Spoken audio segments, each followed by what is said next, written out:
Welcome to SethCraft. I'm currently building a 20 by 30 shop, as you can see behind me here. Today it's time to put the OSB sheathing on the outside of the walls.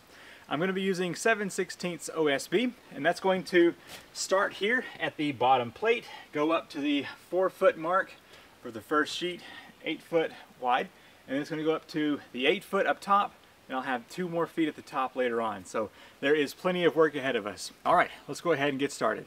The first step is to place a support screw for the OSB to rest on. So I'm going to go the crack between the 3/4 inch plywood foundation and the bottom plate of my wall. Just enough there to get this to rest on. I'm going to move down about 7 feet and do that again. I'm going to wear gloves when handling this OSB. If you've never gotten an OSB splinter, it's not much fun. So go ahead and pull off my first sheet.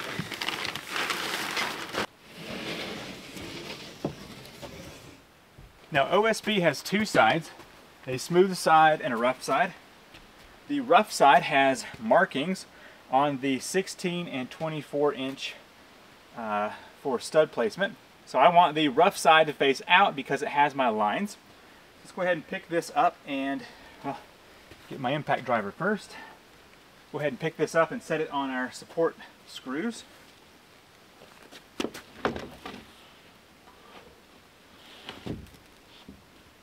All right. So I'm going to line this up with the edge down here. Now it is important to make sure this first sheet is as level and straight as possible. I'm going to make sure I have it just like that. Got that top corner done. I'm going to step down here to this side. And now it's just a matter of filling in everywhere there's a stud to fill in at. Now, depending on where you are, you can do 6 inches or 8 inches. So I'm going to go a little closer to 8 inches because we have very little wind around here. At this point, I can remove my support screws down here.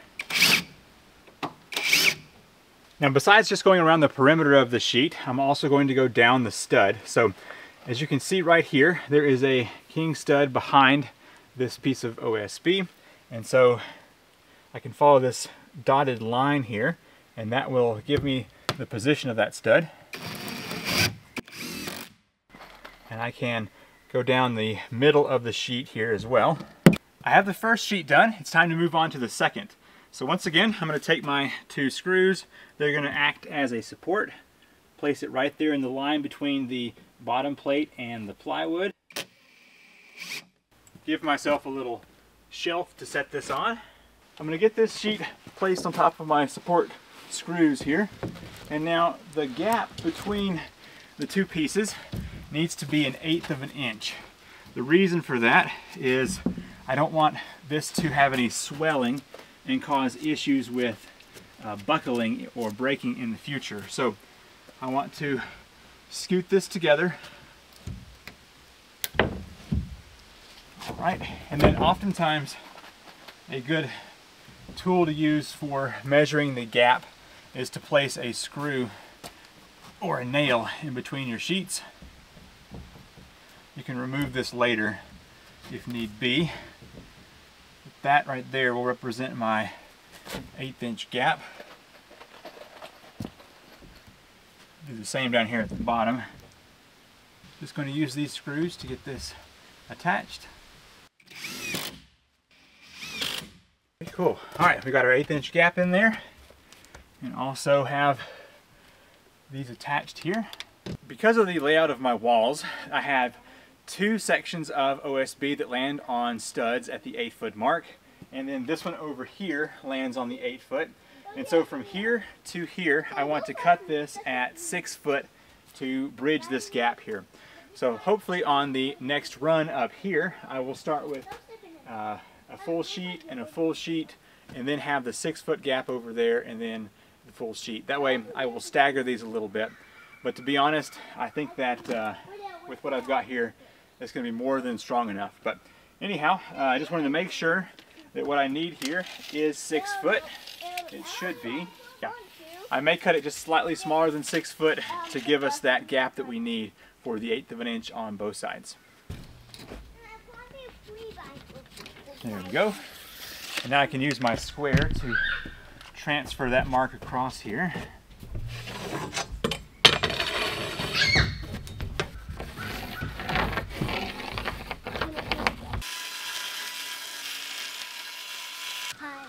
A type of wood that has sap. Yeah.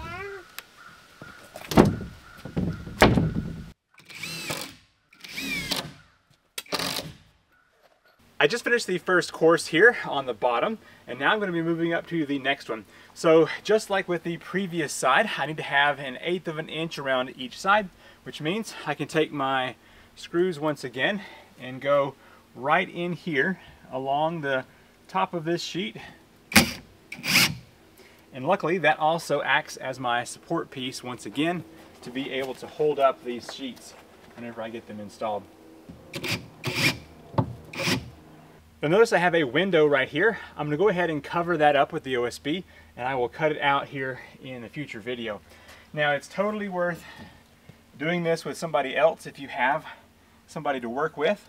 I don't, so I'm going to see if I can't slide this up here and then rest it on these screws by myself. If not, yeah, I'll have to find some other way of doing this. Yeah. Luckily this stuff only weighs about 40 pounds. So my first 2 courses here are full-size sheets, and then after that I will be doing only a half sheet up top. So hopefully works out okay.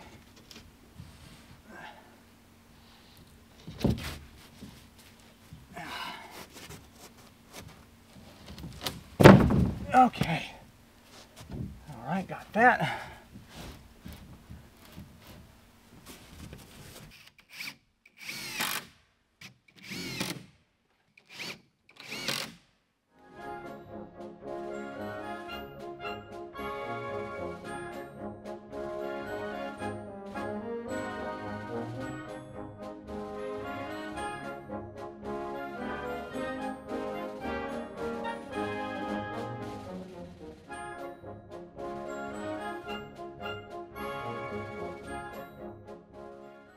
All right, there we go. So that's how I do the first course, and the second course is very similar. You can tell it's very repetitive here. So let me finish this out, and then we will step up here to the last section on this wall, and we'll have to cut a sheet in half to fit that 2-foot section up there. I just finished up the second course here on the side of the wall. As you can see, it's looking pretty good. There was one spot that I had a little bit too much room. Could have shrunk my cut down a little bit right here, but it's going to be just fine. There'll be sheathing on the outside of this as well. All right, so it's got an 1/8 of an inch gap here for any swelling that may occur. Now you'll notice up here at the top there's another 2-foot section that has not been sheathed yet. I'm going to hold off on that till later because I have to put my H1 clips up there for my trusses. So for now we're going to keep that where it is and move on to this other side over here. So I'm going to be matching up this corner right here and going along this way. And I'm going to go ahead and cut out where this door is because there's nothing to attach to, of course, in there. And so we'll go ahead and just get the sheets up here and then cut them out as need be. All right, so this piece right here needs to be cut at 78 7/8.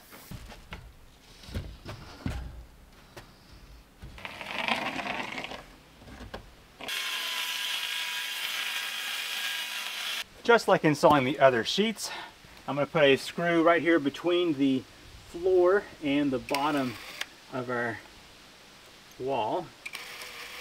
I believe I'm going to put the factory edge close to the door.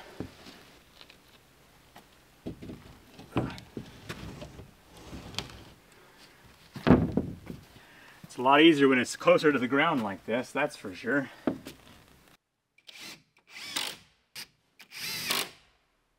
I decided to notch this piece to hopefully go above the door. Let's see if I did well on my cut or if it was a total failure.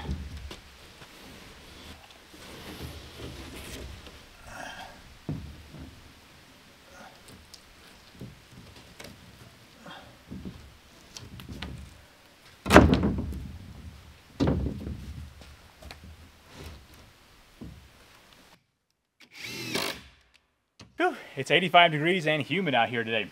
So it's time to put the last 2 feet up here.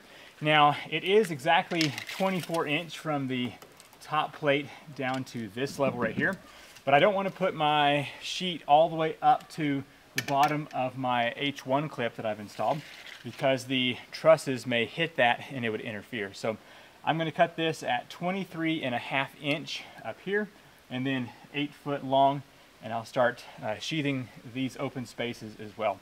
It's very similar to the rest, so we'll do this one here and then I will finish the rest of them without you. All right, just going to pull a sheet of OSB up here on my sawhorses.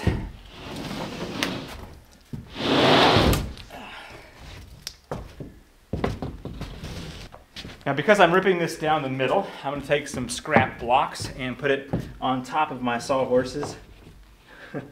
Only because I just made these sawhorses and I'm not ready to cut into them yet. So I'm just going to lift this piece up with some blocks. I've been using this square a lot.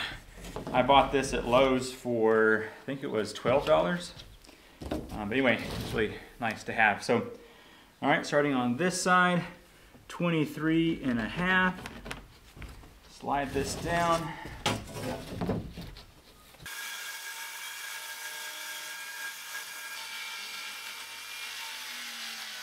This is definitely slow and tedious work, but I feel like it is necessary to get these sheaths on here.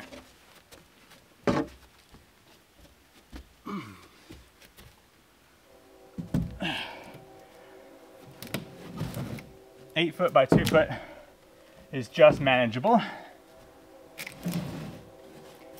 Now I did place my screws in here again as spacers.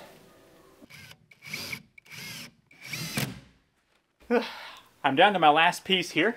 I did not anticipate that this would take so many days and so many hours, but almost finished. We're going to get the Tyvek wrap on this next, and it will be much more waterproof than it is now, or water resistant.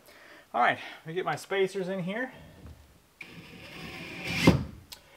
So for this last piece on the gable end, I don't want to cover up the top plate. That's because I want the basically have the sheathing go up the gable end truss, and so I'm going to leave that edge exposed, and that will give me a place to continue on up. So anyhow, what that means is this last piece of OSB goes to right here, so it's 22.25, and that's where it's going to go. So anyway, get this last piece up.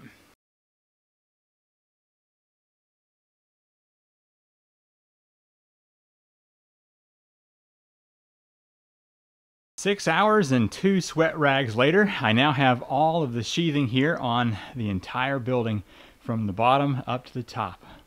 Whew, that took forever. Looking over the progress, I feel like it has really turned out nice. Now you can watch the window cut out in a different video, and then coming up next you'll be able to watch the trusses going up with those H1 clips. But for now, we're focusing here on the OSB. If you look down the wall, it is nice and straight.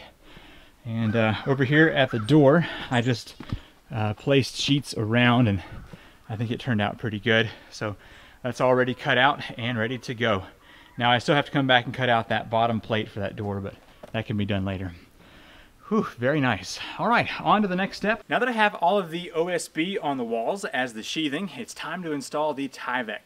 This is a waterproof barrier that will go on the outside of the building, and it comes in this big 9-foot roll, which means I will have to cut another 1.5 or 2 foot to go up on the top, and I will use my Tyvek tape, which is specifically designed to go on this, and it's got fibers woven into it, and it will just make the seam where that top foot is connected to the rest of it.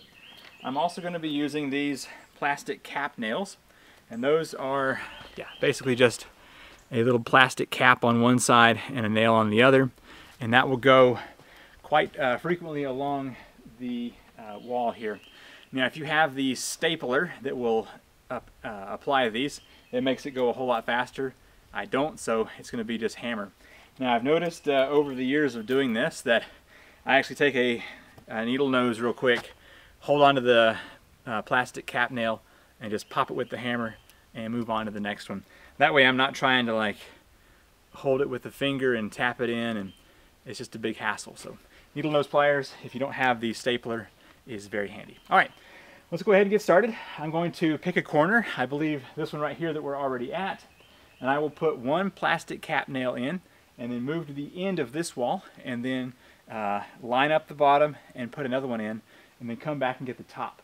That way, hopefully by the end of the building, we will have wrapped level all the way around. All right, I'm just going to unravel this real quick.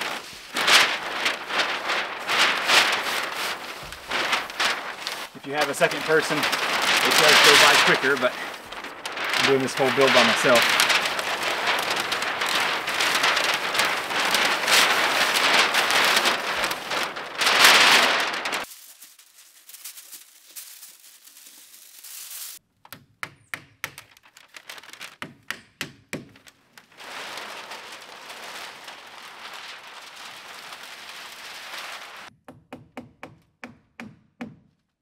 Well, I made it all the way around.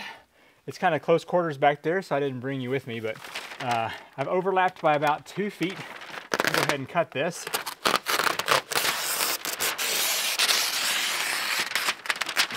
For those of us that are YouTubers and not builders, this 8-hour day has got me done. I am tired. Let me get this last bit up here, and I think I'll call it a night, and we will come back tomorrow and cut out the last strip that'll go up here. Now with 2 people you could definitely make this Tyvek a lot straighter, but it's about to be covered up anyhow, so I think it's good enough.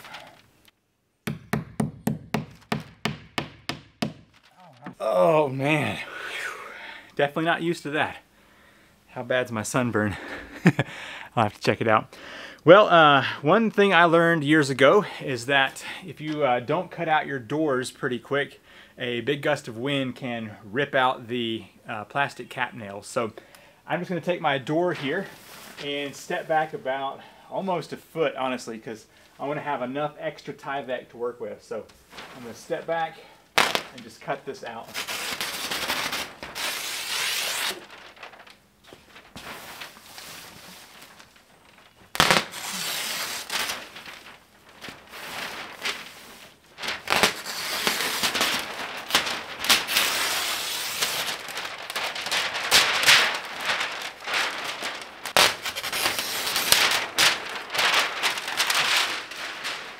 There we go, and that should hopefully prevent the wind from popping this thing out if it got up there gusting pretty hard. And I'm back out the next day. So yesterday I put in an 8-hour work day and I was quite tired. So it's supposed to rain a little bit this afternoon, and I want to go ahead and get the last foot or so covered up here. And so I want to cut a piece that's honestly close to 3 foot, and I will drape over the top plate just a little, tape everything off, and then tape the seam on the lower side of that as well. And that will hopefully prevent any rainwater from getting to my OSB. It's gotten wet once so far since I've been working on this, but later this evening it's supposed to rain again, and I want to prevent my OSB from getting any more moisture to it. So, all right, let's go ahead and get the next bit cut and installed up here along the top. To keep this from getting too dirty, I'm going to use the grass here. And I think what I'm going to do is stretch out a 30-foot section and then cut that. It's 9 foot here. And so stretch it out in 30-foot sections and then cut at the 3-foot mark. And I can use those to put up on the building. So anyway, let's see how it goes.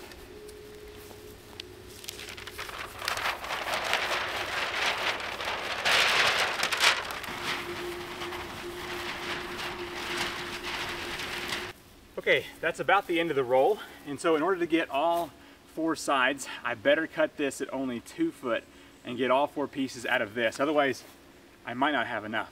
All right, I've got a razor. Hopefully it's sharp enough to do this. Let's just say 1, 2. So about the middle of these words here is where I'm gonna start this line.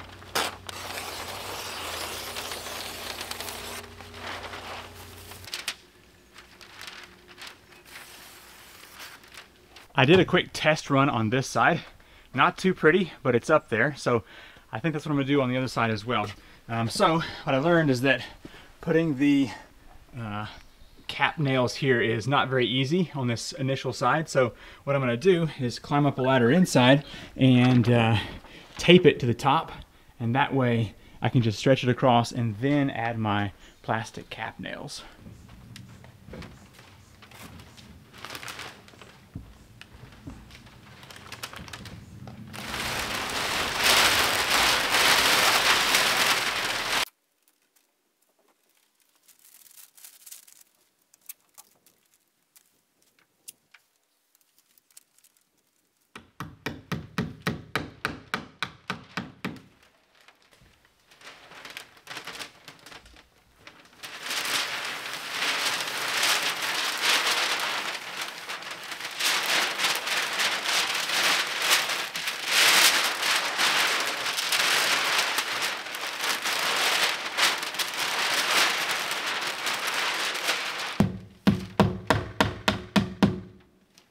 All right, of course my line is not very straight here, but I'm gonna do the best I can. Now they make a roller that you can put this Tyvek tape on with. I don't have one of those. Probably should get one. But anyway, I might just take a 2x4 or something and press that in to make sure it's nice and secure.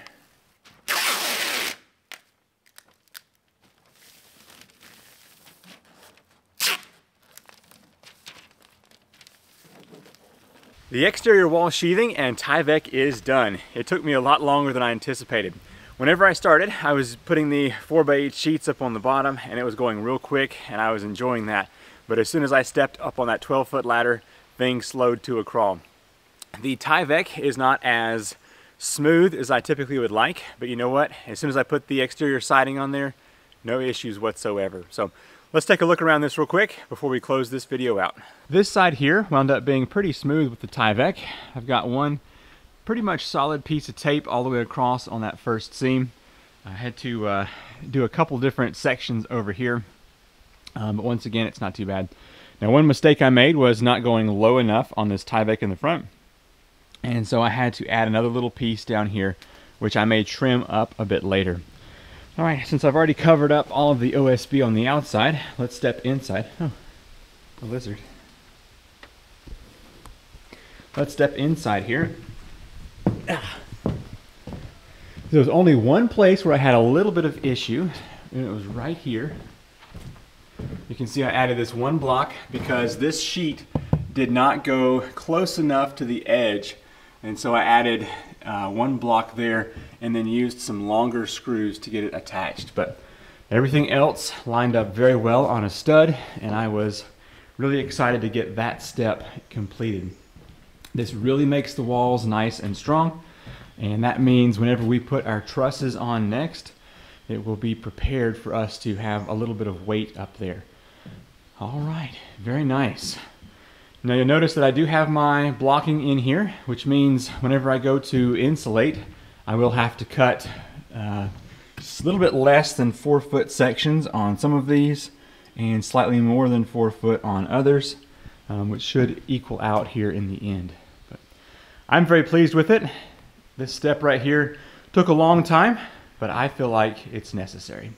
Some people will just put the exterior siding on and not do the step of the OSB.